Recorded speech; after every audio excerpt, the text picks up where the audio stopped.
So let's talk about three ways to cool your house down this summer. Number one, really year round, but specifically in the hot season, is you've got to get control of your attic temperature and the space in your attic. So why is that important?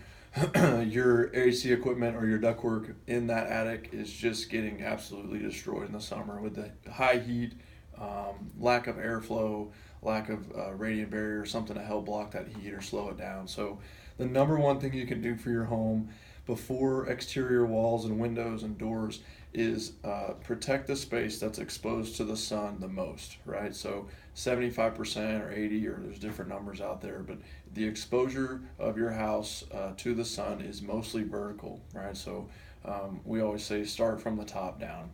And when you address your attic space using radiant barrier foil or copper to reflect the heat, or lots of airflow to try to get some air exchange up there to keep the heat down, you control most of the exposure to the sun from the top down. The second thing would be just to insulate.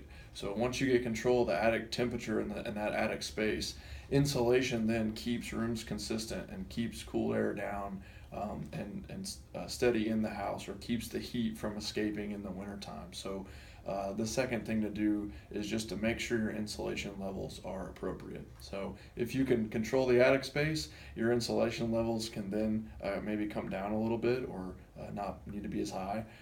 Same thing in the walls. Let's make sure the walls are properly insulated. If it's an older house, sometimes there's no insulation. If it's a newer house, there's some other ways you can get creative. But insulation is important, but you can have 3 feet of insulation in the attic that does nothing for the systems that are in the attic, right? So it's not protecting the equipment, the ductwork that's in the attic. It's protecting the cool and living space underneath. And then the third thing would just be to weatherize.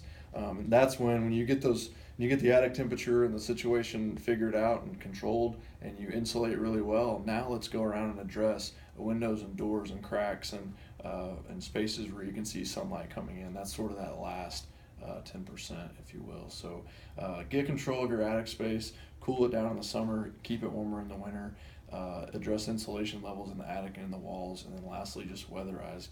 Get control of all the doors and the windows and the attic hatch that's coming down, all the places where air might be escaping. Top 3 ways to get your house under control this summer.